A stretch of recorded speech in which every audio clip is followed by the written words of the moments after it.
রাতের বেলায় এক চোর এক ঘরের মধ্যে ঢুকেছে চুরি করার জন্য। চোর দেখে ওই ঘরের মধ্যে এক বুড়ি মহিলা ঘুমিয়ে আছে। এখন চোরের নড়াচড়ার খসখসানি শব্দ শুনে হঠাৎ করে সেই বুড়ি মহিলার ঘুম ভেঙে গেল। চোর কয়, সর্বনাশ, ধরা বুঝি পড়েই গেলাম, এখন কি করি? এমন সময় সেই বুড়ি মহিলা সেই চোরকে বলল, বাবা, তোমাকে তো দেখে মনে হচ্ছে তুমি খুবই সম্ভ্রান্ত পরিবারের সন্তান, মনে হয় বড় কোনো বিপদে পড়ে এই চুরির পেশাকেই বেছে নিয়েছো। ঠিক আছে, কোনো সমস্যা নাই। এই যে দেখো, আলমারির 3 নম্বর বাক্সের মধ্যে 5 ভরি স্বর্ণ আর 70,000 টাকা আছে, এগুলো তুমি নিয়ে যাও। আমি বাঁচবই আর কয়দিন, এত টাকা পয়সা দিয়ে আমি করবোটা কি? আর বাবা, তুমি যাওয়ার আগে আমার কাছে এসে একটু বসো। আমি একটু আগেই একটা আশ্চর্য ধরনের স্বপ্ন দেখেছি।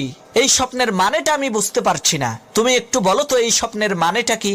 চোর মনে মনে কয়, আল্লাহ, সব বাড়ির মানুষেরা যদি এই বুড়ির মতো বড় দিলের অধিকারী হইতো তাহলে তো আমার আর কোনো চিন্তাই থাকতো না।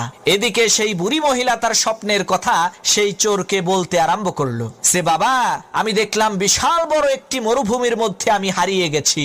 এমন সময় একটা ঈগল পাখি এসে জোরে জোরে 3 বার বলল, জামাল, জামাল, জামাল।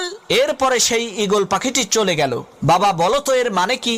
চোর মনে মনে চিন্তা করতে লাগলো, এই স্বপ্নের মানেটা কি হতে পারে? ইতিমধ্যে পাশের রুম থেকে সেই বুড়ি মহিলার একেবারে টকবগে জোয়ান ছেলে জামাল তার নাম জোরে জোরে শুনতে পেয়ে ঘুম থেকে উঠে ঘরের মধ্যে ঢুকে সেই চোরকে ইচ্ছা মতো পিটাতে আরম্ভ করলো। তখন সেই বুড়ি মহিলা বলল, হইছে, এবার থাম, ওর কৃতকর্মের ফলও পাইয়া গেছে।